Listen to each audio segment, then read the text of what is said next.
Let us pray in the name of the Father, and of the Son, and of the Holy Spirit. Amen. O Jesus, through the Immaculate Heart of Mary, I offer you my prayers, works, joys, and sufferings on this day for all the intentions of your Sacred Heart, in union with the holy sacrifice of the Mass throughout the world, in reparation for my sins, for the intentions of all my relatives and friends, and in particular for the intentions of the Holy Father. Amen. Let us pray for the intentions of the Holy Father for the month of May, for the formation of religious and seminarians. We pray that religious women and men and seminarians grow in their own vocations through their human, pastoral, spiritual, and community formation, leading them to be credible witnesses to the gospel. Our Father, who art in heaven, hallowed be thy name. Thy kingdom come, thy will be done, on earth as it is in heaven. Give us this day our daily bread, and forgive us our trespasses, as we forgive those who trespass against us. And lead us not into temptation, but deliver us from evil. Amen. Hail Mary, full of grace, the Lord is with you. Blessed are you amongst women, and blessed is the fruit of thy womb, Jesus. Holy Mary, Mother of God, pray for us sinners, now and at the hour of our death. Amen. Glory be to the Father, and to the Son, and to the Holy Spirit, as it was in the beginning, is now, and ever shall be, world without end. Amen. My dear friends, the Word of God welcomes us this morning. And as we begin this day, let us begin by spending time with the Lord. As we have decided to welcome this day in the presence of the Lord, let us begin by thanking Him for all that He has done for us, all the blessings that He has bestowed on us, and most importantly, for all the graces, for all the favors that He has given us right from our birth till now. On many occasions, we see that because we are caught up with so many other activities, because of our busy schedule, we don't pay attention to these small details that are there in our lives. Very often, these graces, these blessings, which are so important in our lives, are kept aside. And therefore today, as we begin today's morning prayer, we ask the Lord to give us the grace so that we may be able to appreciate the good things that He has done for us. And therefore, it is appropriate that we begin today's prayer by thanking the Lord for all that He has done for us. First and foremost, we thank the Lord for the gift of life, for giving us talents, abilities, and various opportunities in our lives. We also thank the Lord for the gift of our family members, friends, relatives, near and dear ones, and all those who play a very important role in our lives. Now we see that there are so many people who have been instrumental in our lives in so many ways. These people have dedicated their time and effort, and thus they have shaped and helped us become who we are. And therefore we thank the Lord for their presence in our lives, and we also ask the Lord to bless them so that they may be able to have the fullness of life. We also thank the Lord for the gift of this day. Yet another day that we have been given to make good use of our talents, of our abilities, and more importantly, to make a difference not only in our lives, but also in the lives of those around us. We also thank the Lord for the various opportunities that He has given us. Opportunities to put our talents, to put our abilities to use. And at the same time, opportunities to help others make a difference in their lives. Lord, we also want to thank You for all the experiences that You have given us. Some of these experiences may be really good. We may want to cherish these experiences. But there may be other experiences which may be bitter, which may be harsh. Nonetheless, these bitter experiences may have taught us a lot in life. These are the experiences that have made us stronger. And therefore, Lord, we thank You for giving us these experiences, for making us better individuals, for making us stronger, and thus for preparing us to face the challenges in life. And therefore, my dear friends, as we participate in this morning prayer, let us ask the Lord for this grace that we may be able to radiate His presence to the world around us, that we may be able to become messengers of peace, joy, and love, spreading His message of goodness, spreading His message of peace and love to the world around us. And therefore, let us ask the Lord to accompany us in whatever we do today, so that every action, every word may radiate His love, peace, and joy. My dear friends, let us now reflect and meditate on Psalm 59. As usual, we shall take a look at the general overview of the psalm, and then we shall take a look at the psalm in detail. Now, when we look at Psalm 59, we see that the psalm is a psalm of lament that is attributed to David. And this was probably written during a time when Saul had sent men to watch David's house in order to kill him. And therefore, the psalm can be divided into 4 main sections. First, we see that a plea for deliverance from enemies. David's plea to be delivered from his enemies, which we will find in verses 1 to 5. In the second part, we see a description of wickedness and violence of the enemies, and this we can see in verses 6 to 7. Then in verses 8 to 10, we have a declaration of trust in God's protection. And finally, in verses 11 to 17, we see a song of praise and confidence of God's deliverance. Confidence that God will deliver him from all his enemies.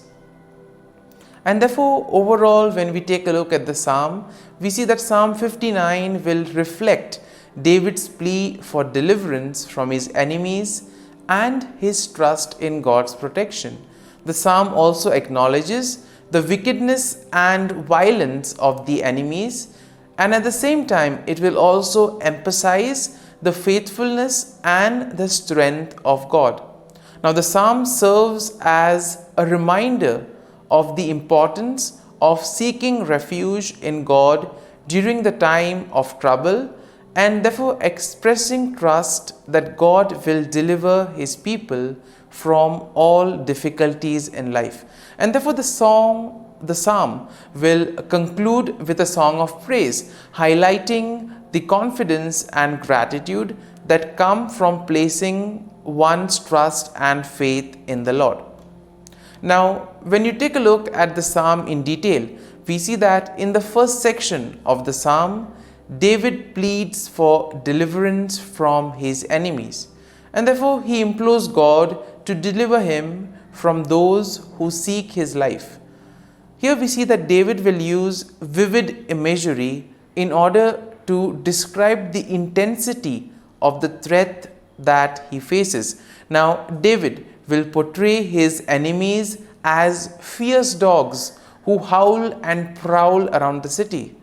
As we have already seen that The background of this psalm is how Saul sends his men in order to watch over David. And therefore, probably here we can see that the fear or the anger, the grief, the sorrow that is probably there in David. And this is what prevents him in order to live a fulfilled life, because he's already been watched, he's always being surrounded. And therefore, he uses very strong language, crude language, in other words, giving examples like fierce dogs who are ready to attack him at any time.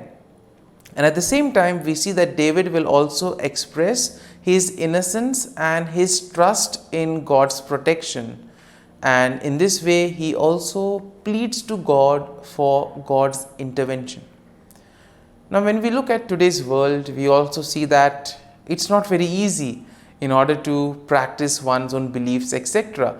And there may be various factors for this. Sometimes we ourselves could feel as if we are being watched, as if we are being tormented by others.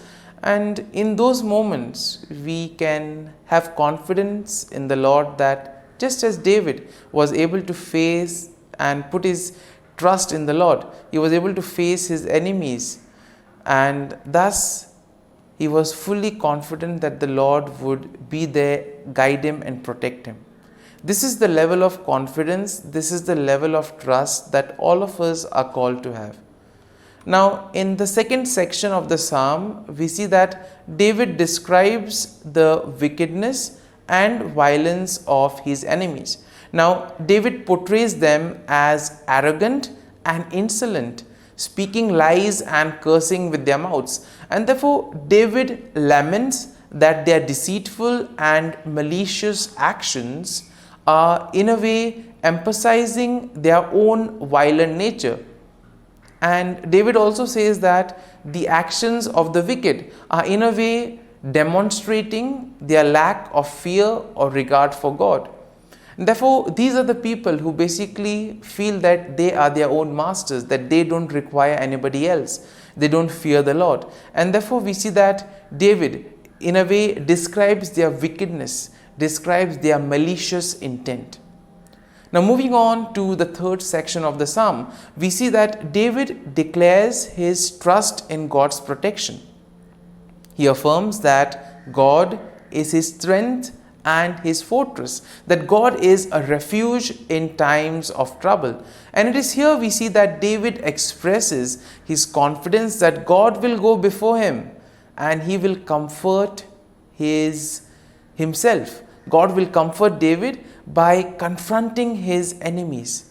And it is here we see that David acknowledges that God is his defense and that God's steadfast love will meet him in the morning. So much faith and trust David has in the Lord. And in the final section, we see that David offers a song of praise and confidence in God's deliverance. David expresses his faith in God's power, and he also declares that he will sing of God's strength and mercy. In other words, David says that he will praise the Lord for all that the Lord has done for him. Now, David acknowledges that God is his refuge and his stronghold, and he praises God for his faithfulness and deliverance. He affirms that he will trust in God and he will give thanks to him. And therefore, my dear friends, as we reflect on this psalm, we see that we can also apply it to our daily life situations. When we too are overwhelmed, when there is a lot of fear, when we are filled with grief, when we feel that we are being watched over, let this psalm help us. Let this psalm console us. Let this psalm help us to place our faith and trust in the Lord, especially during those difficult moments. And therefore, my dear friends, as we have reflected and meditated on this psalm, let us now close our eyes at this morning hour and let us thank the Lord. Let us praise the Lord. Let us glorify the Lord. Loving Father, you have given us this time in the morning. You have been gracious to us. You have given us your Son, our Lord Jesus Christ, who has cleansed us from our sin. He has taken away all our sins and He has given us a new life. Lord, we thank You for giving us the Holy Spirit. And therefore, Lord, we ask You to bless us and protect us at every step of the way. Be our guiding force. Be there to always show us the way. And for all this, Lord, we thank You, we praise You, and we glorify You. You have protected us and You have guarded us through the night. You have given us this time to spend with You. You have woken us up this morning and You have given us good health of mind and body. And for all this, Lord, for Your love, for Your mercy, for Your generosity, we thank You and we praise You, O Lord. You are a merciful God. You have blessed us in so many ways. As we reflect on our blessings, as we reflect on all the good things that have happened to us, as we reflect on our experiences, Lord, we want to thank You. We want to praise You for making us better individuals. And now, my dear friends, let us spend a few moments in silence and let us reflect on the psalm. Let us see what touched us. Could be a word, could be a phrase, or could be a sentence or a thought. Remain with that and allow the psalm to take root in you, so that ultimately your words, your actions will radiate the love, peace, and joy of Christ to the world around.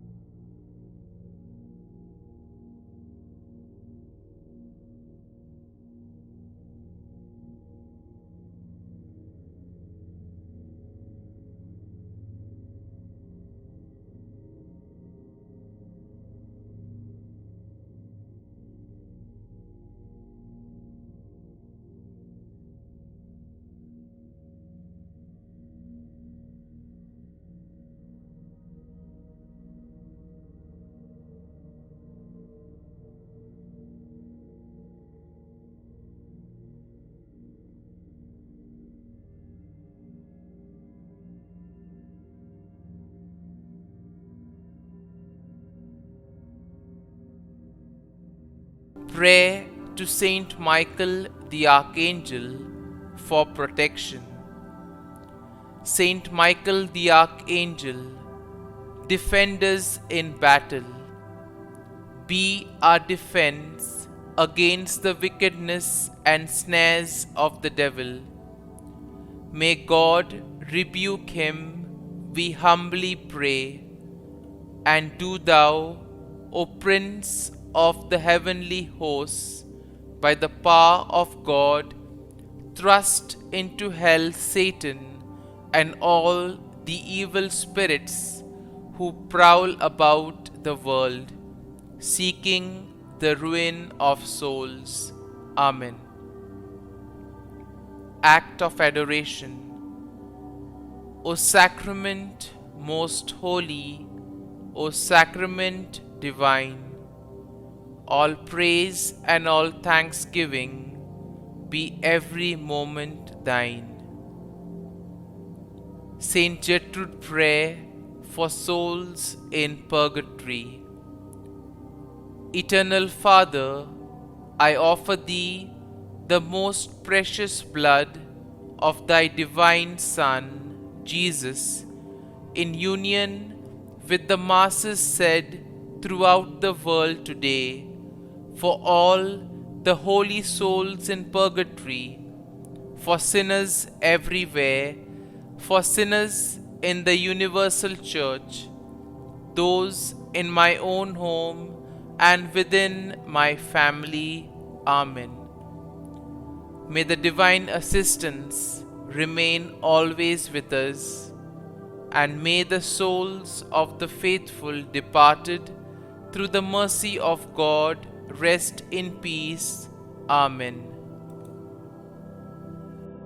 Glory be to the Father, and to the Son, and to the Holy Spirit, as it was in the beginning, is now, and ever shall be, world without end.